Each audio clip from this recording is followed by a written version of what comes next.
Shri P Sumod. Sir, ഇപ്പോൾ നമ്മുടെ നാട്ടിൽ കേരളത്തിൽ മസ്തിഷ്ക മരണങ്ങൾ ഏറി വരികയാണ്. പലപ്പോഴും വാഹനാപകടങ്ങളിലെല്ലാം ഉണ്ടാകുന്നത് മസ്തിഷ്ക മരണങ്ങളാണ്. സർ, എൻ്റെ ചോദ്യം, മസ്തിഷ്ക മരണം സർട്ടിഫൈ ചെയ്യുന്നതിന് പ്രത്യേകമായ മാർഗനിർദ്ദേശങ്ങൾ പുറപ്പെടുവിച്ചിട്ടുണ്ട്?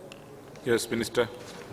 സർ, ഞാൻ പറഞ്ഞു, അവയവദാന പ്രക്രിയ രാജ്യത്ത് നടക്കുന്നത് transplantation of human organs and tissues act 1994 ആക്ടിന്റെ അടിസ്ഥാനത്തിലും അതിന്റെ ചട്ടങ്ങൾ രൂപീകരിക്കുന്നത് 2014 ആ ചട്ടങ്ങൾക്കനുസൃതമായിട്ടാണ് രാജ്യത്ത് എവിടെയും ട്രാൻസ്പ്ലാന്റേഷൻ നടപടികൾ നടക്കുന്നത്.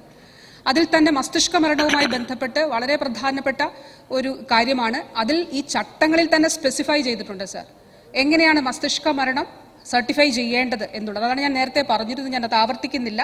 അതിൽ കേരളം കൊണ്ടുവന്ന ഒരു മാനദണ്ഡമാണ് ആ ഹോസ്പിറ്റലിന് പുറത്തുള്ള ഒരാൾ, ഒരു ഡോക്ടർ എംപാനൽഡ് ആയിട്ടുള്ള ഒരു ഡോക്ടർ ആ സംഘത്തിൽ ഉണ്ടാകണമെന്നുള്ളതും അതോടൊപ്പം തന്നെ ഈ മുഴുവൻ പ്രൊസീഡിങ്സും വീഡിയോ റെക്കോർഡിംഗ് നടത്തണം. കാരണം പിന്നീടൊരു ലീഗൽ ഇഷ്യൂ ഉണ്ടായാൽ ഇത് പരിശോധിക്കുന്നതിനും ഈ വീഡിയോ റെക്കോർഡിംഗിൽ തന്നെ ഇത് സ്വാഭാവികമായിട്ടുള്ള മസ്തിഷ്ക മരണമാണ് എന്നുള്ളത് സ്ഥിരീകരിക്കുന്നതിനും അത് തെളിയിക്കുന്നതിനും ഈ വീഡിയോ റെക്കോർഡിംഗ് ഉൾപ്പെടെയുള്ളവ ആവശ്യമാണ്. 6 മണിക്കൂർ ഇടവിട്ട് 2 പരിശോധനകൾ നടത്തേണ്ടതായിട്ടുണ്ട്.